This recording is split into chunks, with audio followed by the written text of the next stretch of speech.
Hello children of the universe and welcome back to my channel, Makeup and Science. My name is Darky and today I am doing my 7-week check-in for my 360 body lift and fat transfer to the breast. It's not part of my normal content, so this is part of my vlog and just sort of like what's happening in my life. And also I think a lot of people find this interesting, especially if you're considering the surgeries or maybe you've gone through it and want to see other people's experiences. My normal content is predominantly makeup, and I also have science sort of drizzled through that. So if you're interested in seeing more of these vlogs or more of my normal content, there's plenty of playlists in my channel, and I will have some videos linked at the end of this. So yes, without further ado, I will start off with just some recordings I took of like my scars and body development in the past 3 weeks. Okay, recording the wounds healing at the front. So you can see that's my left side, and going over the pubic area to the right.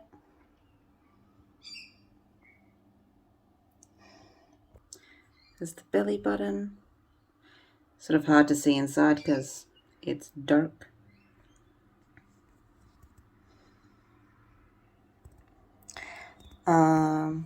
And then here, I could probably show, you can see like this here, the sort of distortion of the pubic area. This here used to be lower in my groin. So like what used to be down here at the top of my leg is now up here at my pubic bone. Now that discoloration should, go away with time. The skin will eventually change shape and just sort of like iron itself out, and that hyperpigmentation will, change to match the rest of my body. And it's still swollen. It's mainly just like where the surgical site is. So if I go side on, you can see how it bulges down here. And that's just the swelling. So we'll wait and see how that goes. And then there is the scar on my left side. And you can see there's like a zigzag there, which is fine. I think, it's only 7 weeks and the scars are already very flat and fading quite well considering. So I think these are going to look really good, in a year's time sort of thing. And then from behind, you can see like it goes like into the top of my crack, so you won't see that top bit. Like in the crack there is the only part that is lumpy, like still bumpy and stuff, but that should go down, or at least if I continue to use the Fix-A-Mole to flatten it. And this is the other side. It's my right side. So I have been using the silicone gel and like putting Fix-A-Mole dressing on top to help with the scarring. Usually I put it on, leave it for 2 days, and then take it off. And then also under my breast, those are the lipo rod scars. I've got 3 on one side and 3 on the other side. And then the center was the anesthetic drains. So yeah, that's all my wound healing. Okay, so I wanted to do like a breast comparison because in my pre-lead video, I was showing the shape of the breast and how it would just stop here and fold over. But now I have tissue underneath and it holds my top up much better. And obviously it's a whole round looking breast now. And same over here. So this one was worse because this breast has always been larger. And like I had nothing here, so it would like stop here and go under, and this would just drop down and like fold over my chest. And so I don't think you can see on me, but like I can see there's like a shadow line there and there of like where the skin used to be attached to the chest, and that's where he's ripped it up. And same with like underneath, I can see the difference. Like there's a line here where it used to be attached, and he went in through, you know, one of the lipo scars, and that's where he like ripped it off of my chest and created, you know, the way breasts are meant to sit on the chest. So yeah, I mean, it's not a massive difference. Like obviously, like my size hasn't really changed because I did tell him just to match to my body. Like this hasn't been touched sort of thing, and this hasn't been touched. So he went with like, that's what exists. And then we're just going to go with, this is what should have been there, and make this match with this so you get a proper breast shape. And I didn't go larger. I didn't go for anything specific. It was just, yeah, what it should have been, pretty much.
Okay, welcome back.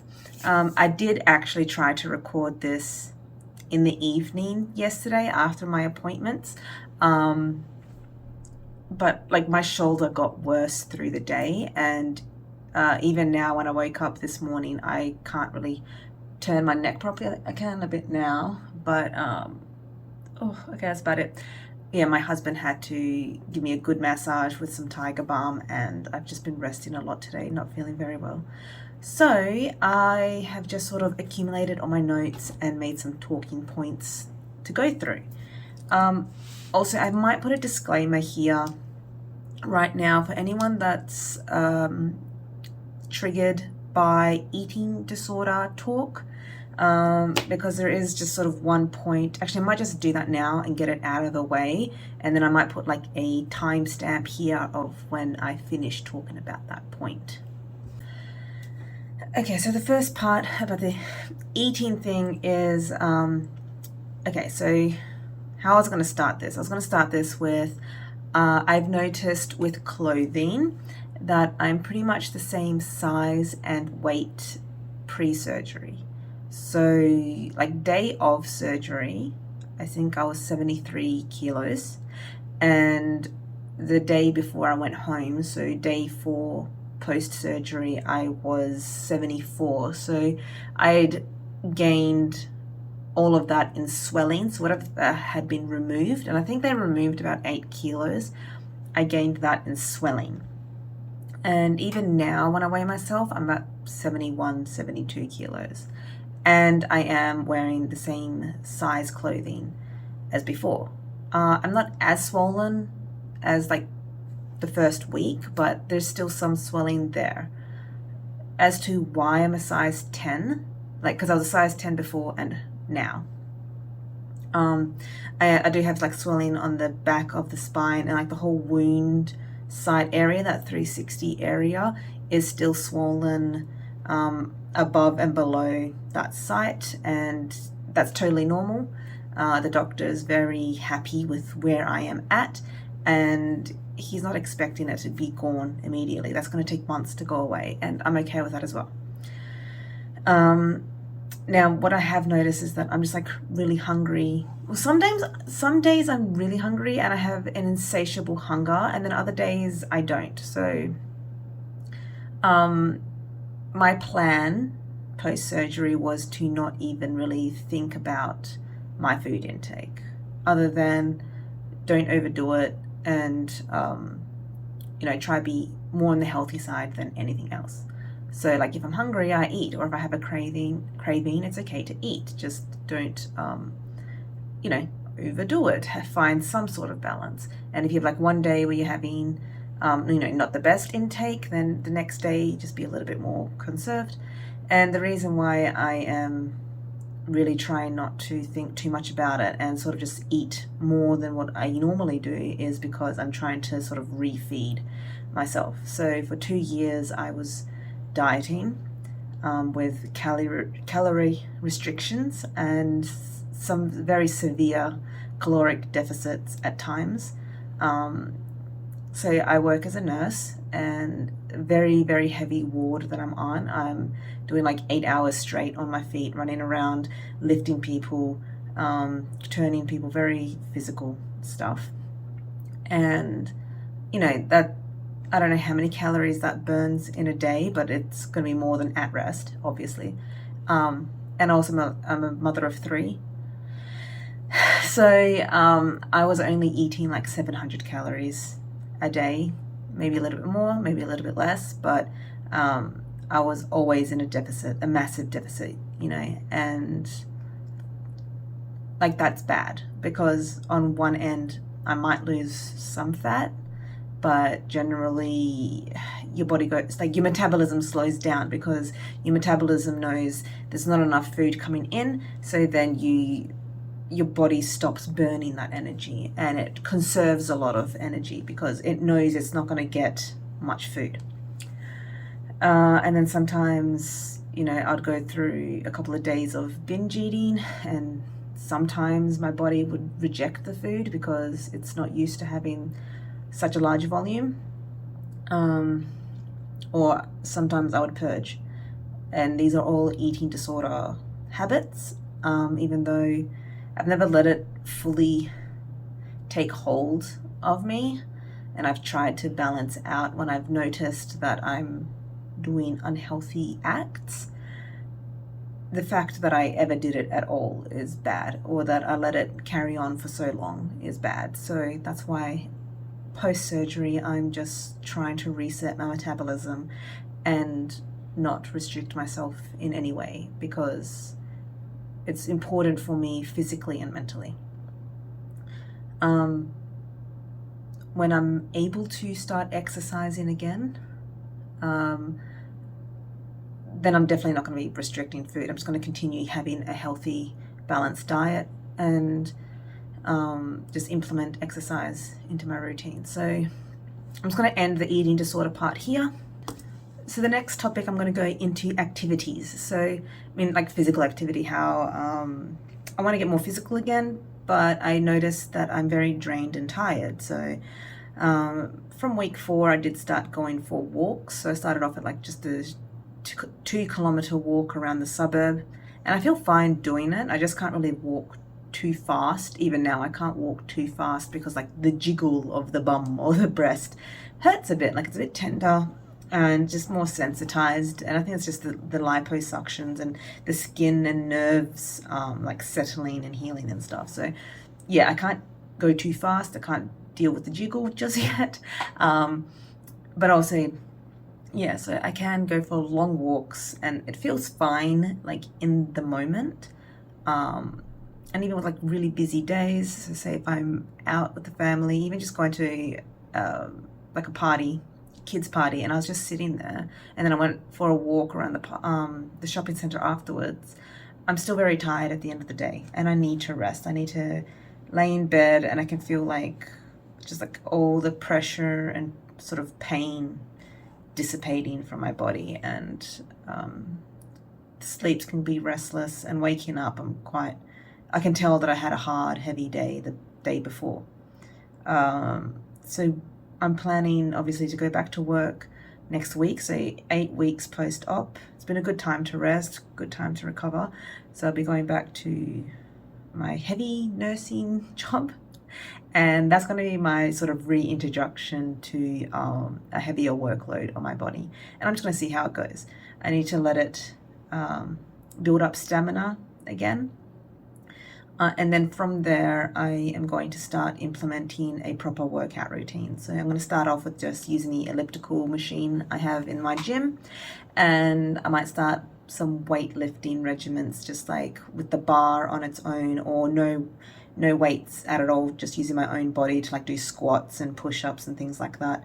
And then in another month's time, probably add like 5 to 10 kilos, and then slowly build up again to my old maximums, and then hopefully break through those old maxes. So yeah, my body goals that I've always had is to just be physically strong. I really, okay, I grew up watching Dragon Ball Z, and I love being strong. I think also just, I didn't fit in with being a girl when I was younger. I was always the tomboy, and the guys hated that I was stronger than, because I was, in primary school, girls sort of grow faster, but the boys haven't had their testosterone hit yet. And like I've always had a heavy muscle set, so I remember beating the strongest boy in the year at tug of war, and oh, he was so pissed off. This was in year 7, so beating a 12-year-old, it really hits their ego. So the guys hated me. The girls, I don't know, they just steer clear with me. I didn't really fit into their circles. So yeah, I've always been into strength, and I really admire like bodybuilders and strong women. I always loved Arnold Schwarzenegger and things like that. So my goals are to just get really ripped, not necessarily like skinny ripped, because like I said, I don't want to starve myself to that point, but like I do want to be slim, like a healthy body weight. I don't want to like go 10% body fat or anything like that. I just want to be like a healthy body fat, but I really want to get those muscles, and I do like having definition to be able to show off my thigh muscles and my biceps and everything like that. So it's really cool having like that excess fat off my stomach, because maybe one day I will have awesome looking stomach, but having awesome looking back is even more important. So yeah, those are my goals, and I'm really looking forward to starting to achieve them. And also I would love to get into some sort of martial arts.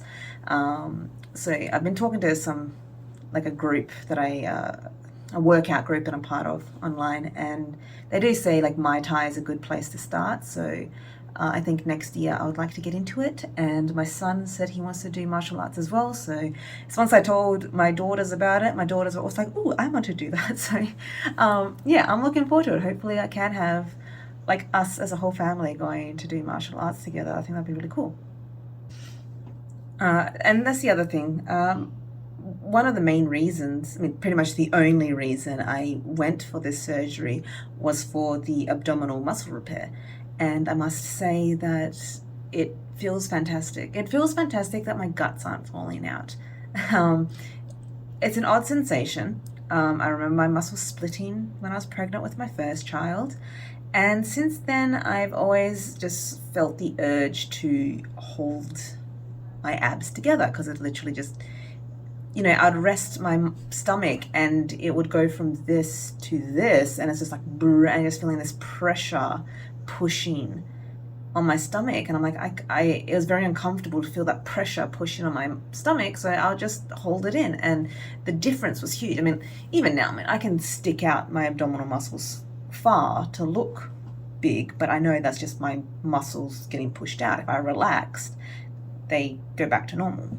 But there was no comfortable, relaxed position when my muscles are split. So yeah, it's cool. It's great having those muscles fixed. I can really feel it when I do like get up and move about, and I'm excited to see the results in the gym. Like how I will be doing like deadlifts and squats, because those are the major whole body movements that, you know, use the abdominal muscles, and also just to secure my back, because that was that was impacting on my back health, because I didn't have my core muscles intact. It was putting so much more pressure on the back to do the heavy lifting. But now my abs are intact, then, you know, it's going to take much more of the load back off the back. Terrible English structure, I'm sorry. So, the wounds. Surgeon, he's very happy with how my scars are looking at 7 weeks. He just said, you know, whatever you're doing, keep it up. So I'm either where I am meant to be with scars, or maybe better than others are at 7 weeks. I think I'm just on point, but they're looking very nice. They're very, I mean, you've seen them yourself. They're a nice fleshy pink. They're flat. The only part that's a little bit bumpy is in like my bum crack at the top, because I can't make that area flat with Fixamol. I mean, that might change over time. It might heal and become smoother, but it doesn't really matter because it's inside my bum crack. You can't see it, and you can only feel it if you literally stick your finger in my crack. So otherwise it's nice, it's going well. So what I've been doing since week 5, because at my week 5 appointment the nurses pretty much said that it's fully healed, and I started with my silicone gel application. So how am I doing that?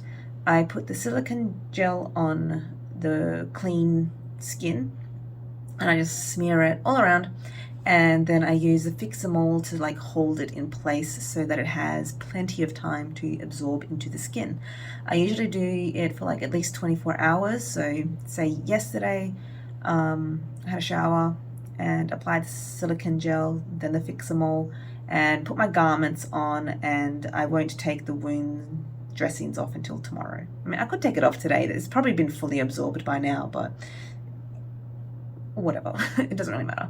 And then like tomorrow I can have another shower and reapply that silicone gel and new dressings. Obviously I don't know how well it's going to work. I'm just going off the basis that scientific studies have shown that it does improve the look of scars, but you know, scars take a very long time to heal. I'm really not going to know what my scars look like for another year or two, so I'm not really fussed at the moment, and I know eventually my scars turn silver anyway, so yeah, eventually they're going to be silver. Yay! Also, I've noticed that I have like, so some sutures your body can reject, and when that happens, like pretty much the nurse just like trims them with scissors.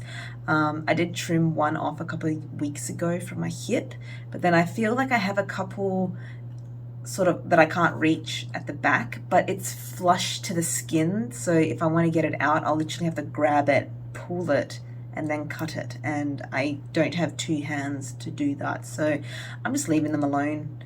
And I mean, I'm also still wearing the Fixamol, so they're protected. They're not going to grab on into anything, and my body will either absorb it or reject it completely at some point, so it's not really bothering me. So with the garments, from 6 weeks, I don't have to wear it 100% of the time. I can wear it just for 12 hours, so half the day. So I've decided to wear it during the day when I am active, and then take it off at night so I can sleep a bit less restricted. What I have noticed is, say I don't wear the garments during the day and I go out, so it's like I've gone to a couple of events. I've gone to a couple of events that I didn't want to wear the garment. I wanted to see what it felt like, and I think I did see more swelling, like just overall, when I didn't wear it. And even my daughter, she's like, yeah, you look a lot bigger, because there's just so much more swelling in the area. So the garments are still definitely doing something. So yes, I wear them during the day, and then when I come home and you know, the end of the night, I'll take them off and sleep without them. It does feel odd sleeping without them, so I guess I've become accustomed to it. I do sort of wonder, am I in more pain when I'm not wearing them? because I feel like very restless in the night, and like, but this might just be from being active as well. So like if I've had an active day, I'm more sore at night, and just rolling over, I can, like, it all hurts. I just feel very tender, and like it's sort of that muscle pain you get when you feeling a bit bruised or just worn out. It's nothing major. Like, I haven't been taking any painkillers for it. It's just that I'm aware of it. So pretty much every week I've been writing down my sitting comfort. I can definitely sit for much longer periods now. It's probably back to normal. But I'm sort of wondering if that also contributes to the butt pain when I'm laying in bed. So the surgical site is still a bit like hard on the bum. So I think that's probably just like the amount of swelling and, healing, the deep healing that's going on. It's still a little bit hard on that area. But otherwise, the whole bum sort of has fluffed out. So like they talk about, breast and bum fluffing out. And I was like, what are they talking about? Fluffing. So I actually had to look it up because people were just like, it fluffs. I'm like, well, what do you mean it fluffs? So yeah, pretty much the whatever fats that's not going to be absorbed, that's remains, it's there, and then it sort of softens and spreads out. And also the skin itself is relaxing, and also that excess swelling is gone. So all that excess plasma, fluid that's around and healing the wound sites, they sort of bugger off and it relax. So the skin relax, and because there's more room for the fat, it spreads out and it becomes soft and plushy and fluffs out. So yeah, the breast, I think they're pretty much where they're meant to be now.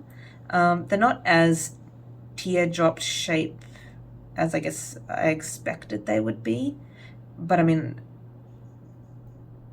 I think that would mean I would need like to reposition the nipple to make that happen, because my skin's not loose there. My skin's tight because it's been attached to my chest wall this whole, 32 years. But they're perky as F. That's one lucky thing, that because I did have tubular breast, they didn't sag. They didn't have gravity affecting them and pulling all this time. So like that underneath part is just like supple and holding up tight. So I'm very lucky in that sense. And my ass, oh my God. So I saw the video that the surgeon took for me. And I saw like behind, and just like, it's like a perfect bum shape. And it looks so pretty. Like, I was so scared of losing my shape with the surgery, because like one attribute that I've always had was that I had a big round bum. And I had the curve, so I'm luckily born with the hourglass ratio, which is your waist is 20% smaller than your hips and shoulders.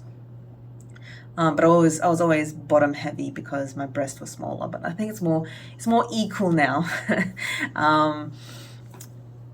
Yeah. So I still have my hourglass figure. My waist, I think, obviously would have gone smaller with the surgery because he pulled the muscles together.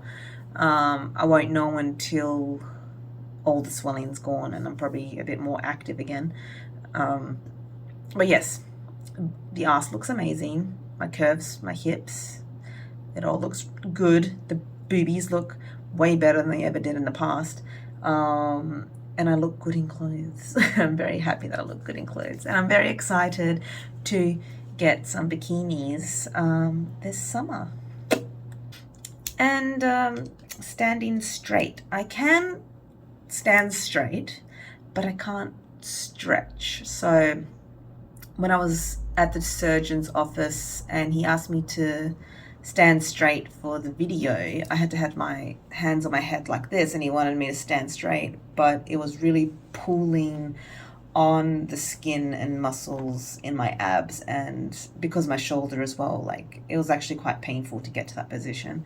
And afterwards he's like, you're still not standing straight. I'm like, okay, that's fine. Like, it is getting better. Like the fact that I can do that at all is good.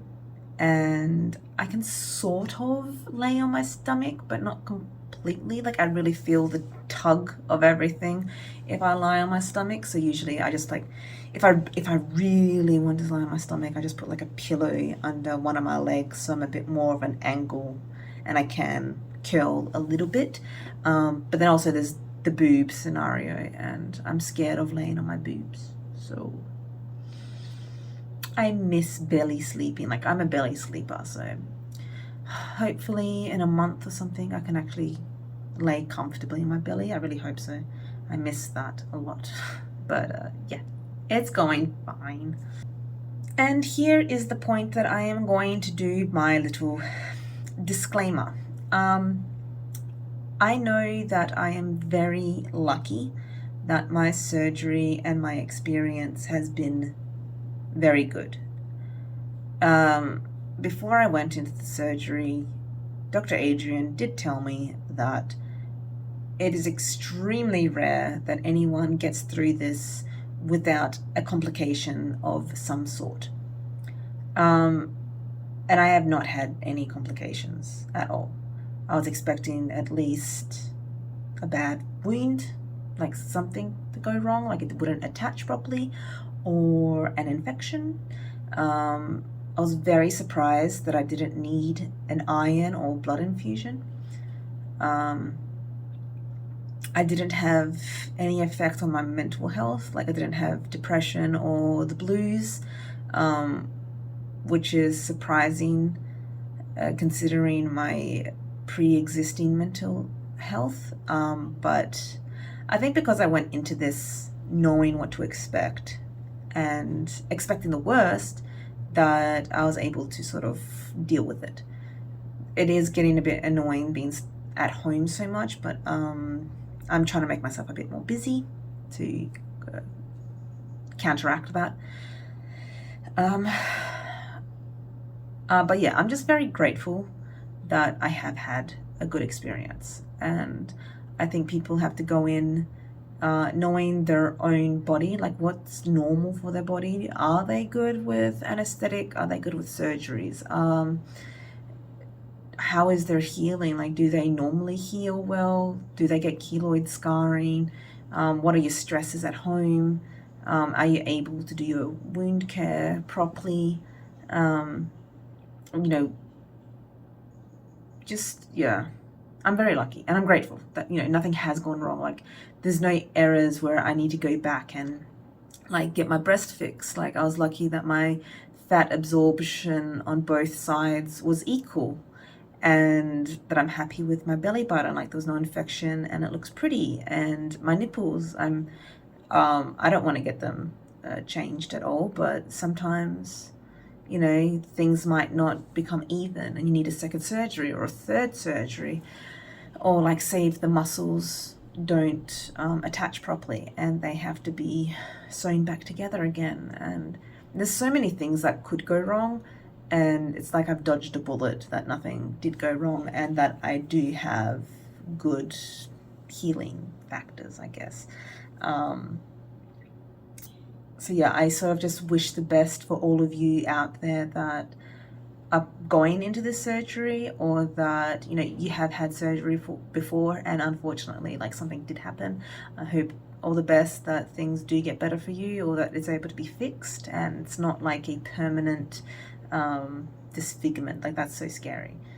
So yeah, the only thing that I do feel a little bit weird, like, say I'm naked with my husband and sometimes I just want to cover up. Like, the scars are it's very confrontational. I guess if you're not used to that sort of stuff, and my husband does sometimes call me Frankenstein because I look all cut up.